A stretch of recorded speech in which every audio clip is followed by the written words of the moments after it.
मुसळधार पावसामुळे शेतकऱ्यांच्या पिकांचे मोठ्या प्रमाणात नुकसान झालेले आहे। दर्यापूर तालुक्यातील धामोडी या भागामध्ये सुद्धा शेतकऱ्यांचे पिके हे पूर्णतः खरडून गेलेले आहेत।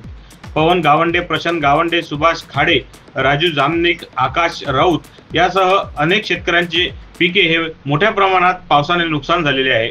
त्यामुळे शासनाने तात्काळ पंचनामे करून नुकसान भरपाई द्यावी अशी मागणी आता या शेतकऱ्यांच्या वतीने करण्यात येत आहे।